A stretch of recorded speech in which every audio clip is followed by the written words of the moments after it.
बिस्मिल्लाहिर्रहमानिर्रहीम। अस्सलाम वालेकुम नाज़रीन, मैं हूं आसिम नसीर और आप देख रहे हैं हमारा यूट्यूब चैनल। नाज़रीन, हमारे साथ मौजूद हैं मशहूर मारूफ एस्ट्रोलॉजर न्यूमरोलॉजिस्ट मलिक महबूब साहब। अस्सलाम वालेकुम मलिक साहब, क्या हाल है, कैसे हैं आप?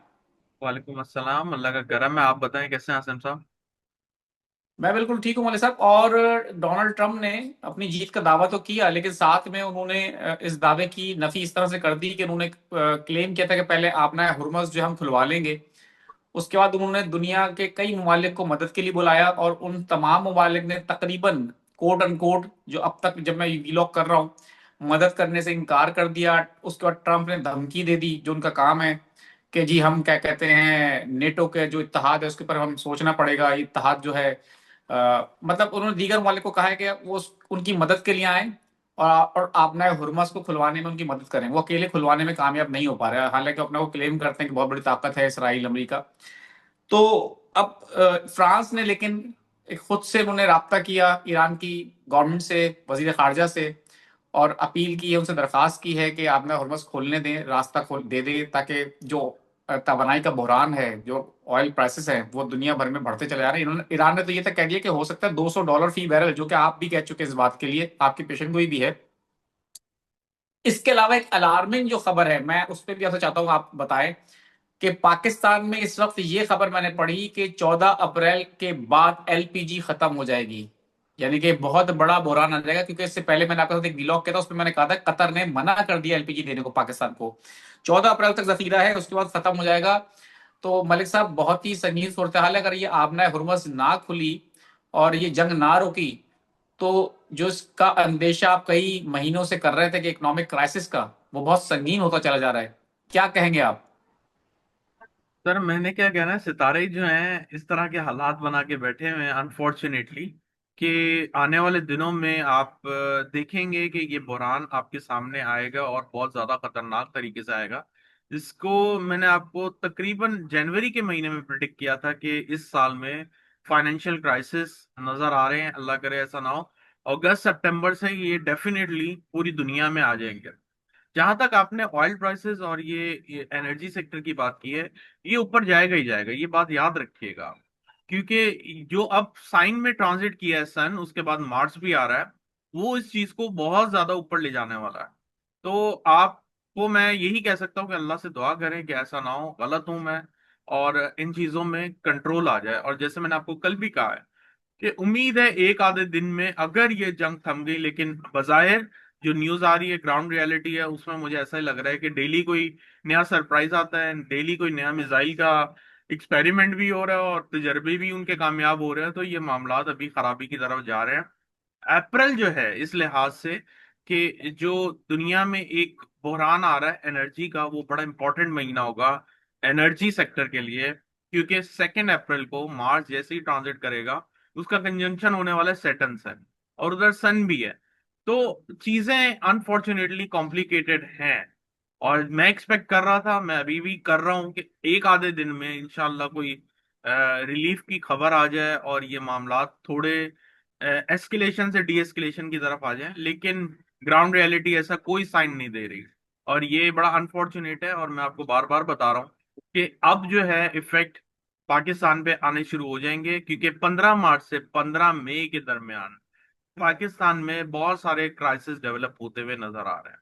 मैं फिर से बता रहा हूँ आपको, 15 मार्च से 15 मई के दरमियान एनर्जी सेक्टर तो एक अलग प्रॉब्लम है, इंटरनल पॉलिटिक्स का प्रॉब्लम भी नजर आता है। इसके अलावा जो बॉर्डर पे क्लैशेस हैं वो मजीद बढ़ते हुए आपको नजर आएंगे।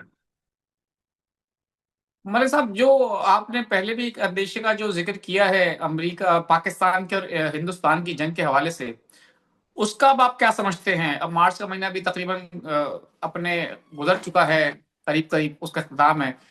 तो अब इसके चांस आसार जो है कम होते नजर आ रहे हैं आपको, या स्टिल अभी तक आप समझते हैं कि जी है चांसेस?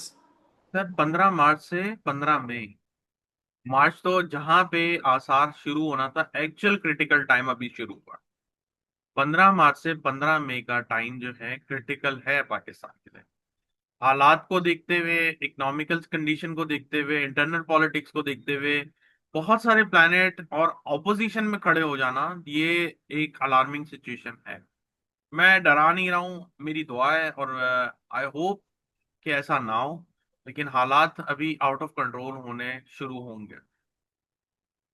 और इस जंग के हवाले से आप क्या समझते हैं कि जो ट्रंप ने अब चीन तक से मदद मांग ली है, जबकि आप जानते हैं, मेरे देखने वाले भी जानते हैं कि चीन और रशिया के बारे में ये कहा जा रहा है कि वो पसे पर्दा रह के ईरान की मदद कर रहे हैं।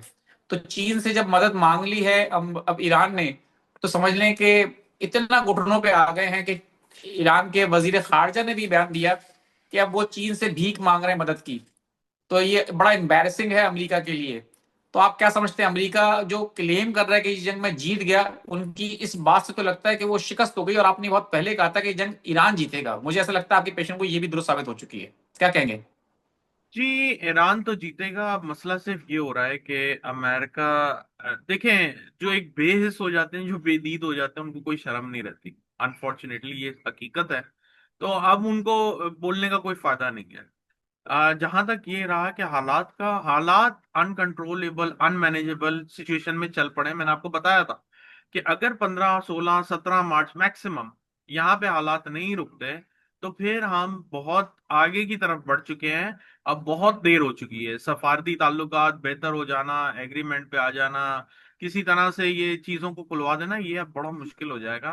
मैं आपको बहुत पहले से कहता हुआ आ रहा हूँ कि ईरान के 7वें हाउस, मतलब जो उनके ओपोनेंट होते हैं, उधर इतनी आसानी से टिक पाना बहुत ही मुश्किल नजर आता है। आप इनकी हिस्ट्री भी देख सकते हैं, इनके और अफगानिस्तान के। मैं उस वक्त भी बता रहा था जब पाकिस्तान ने स्टार्ट किया था, मैंने कहा नो डाउट पाकिस्तान का अपर हैंड है, लेकिन अगर आप ये सोच रहे हैं कि ये जंग जीत गए हैं तो आप किसी गलत ख्याल में हैं। अनफॉर्चुनेटली ये गोरीला वार वाली गेम करते हैं, और उसके लिए बहुत पेशेंस और बहुत ज्यादा यूं कह सकते हैं कि आर्म्स एम्यूनिशन वॉट एवर जो भी स्ट्रेटेजीज यूज करते हैं, उसकी जरूरत होती है। एक तो जंग होती है दोनों एक ही तरफा की ना, मतलब दोनों एक बराबर हैं। यहाँ एक बराबर नहीं है, वो कोई और जंग लड़ रहे हैं, ये एक्चुअल में कोई और जंग लड़ रहे हैं, जिसकी वजह से प्रॉब्लम मजीद अनफॉर्चुनेटली बढ़ते हुए नजर आ रहे हैं। ये दोनों ममालिक दोनों के दोनों वेस्ट साइड पे आते हैं, पाकिस्तान के वेस्ट साइड का प्रॉब्लम अभी रहेगा। मैंने पहले भी बताया है, वेस्ट साइड, अगर आप कहीं ट्रेवल भी कर रहे हैं, वेस्ट की तरफ जा रहे हैं, तो आपको महसूस होगा वहां प्रॉब्लम फील होती है, या वहां पे आप कहीं से फंसते हुए नजर आएंगे। तो कोशिश करें वेस्ट की तरफ ना ट्रेवल करें। काफी लोग मुझसे पूछ रहे हैं, हम फंसे हुए हैं, कोई लंदन में है, कोई यूके मतलब यूएई में है। वो अब परेशानी की बात यह है कि अगर यहाँ से मामलात नहीं थमते, मैं बार बार बता रहा हूँ, तो अब आप ट्रेवल ना ही करें तो बेहतर है, क्योंकि आप जिधर भी जाने वाले हैं, दुनिया में हर तरफ ये प्रॉब्लम्स आपको फेस करने पड़ेंगे। अगर आप सोच रहे हैं यूरोप बचा हुआ है, अल्लाह करे बचा रहे, और जो ममालिक बचे हुए हैं वो बचे रहें, लेकिन बज़ाहिर मैंने जैसे बताया ये जंग फैल जाएगी। तो इसमें जितने ममालिक हैं, इससे मजीद ज्यादा मल्टीपल नंबर से ममालिक ऐड ऑन होके लड़ने आ जाएंगे। बिल्कुल ठीक है मलिक साहब, और लगता भी कुछ ऐसा ही है, क्योंकि ट्रम्प साहब जिस तरह से दीगर ममालिक की मदद मांग रहे हैं और फिर धमकी भी दे रहे हैं, वो जब शामिल नहीं हो रहे तो धमकियां भी दे रहे हैं, तो लगता तो यही है कि वो, जैसे पहले भी उन्होंने टैरिफ की धमकियां देनी शुरू कर दी थी और 100-100% तक ले गए थे वो टैरिफ, तो वो धमकी दे के लगता है काम करवाएंगे। देखिए, वो करवा तो लेंगे, लेकिन बात यह है कि ये चीजों में लॉजिक अभी तक नहीं है। जब तक मर्क्यूरी डायरेक्ट नहीं होगा, लॉजिक नहीं आएगी। और लॉजिक के बगैर वो तो कूद गए हैं इस जंग में, लेकिन दूसरे ममालिक डेफिनेटली, वो जो ईरान ने जिस तरह से रिस्पॉन्ड दिया है, रिटेलिएट किया है, उसको देख के हिम्मत कोई भी नहीं करेगा। और मैंने बताया है आपको, इसकी वजह यह है कि जो ओपोनेंट हाउस होता है बड़ा इंपॉर्टेंट होता है किसी भी जंग में, किसी भी मुकाबले में, देखने के लिए कि आपके जो सामने वाला है, जिससे आप लड़ रहे हैं, या जिससे आप किसी रेस में मुकाबला कर रहे हैं, उसमें आपका सामने वाला जीतेगा या आप जीतेंगे। तो ईरान का ओपोनेंट बहुत वीक है, तो नो डाउट वो बहुत स्ट्रांग है, लेकिन उनके जब चार्ट को देखा जाता है ईरान के, तो उनके लिए ये प्रॉब्लम नजर आते हैं कि जो भी इस जंग में कूदेगा वो बहुत ज्यादा मसाइल का शिकार हो जाएगा। बल्कि आपने देख ही लिया है, अभी मुझे कुछ बताने की जरूरत नहीं है।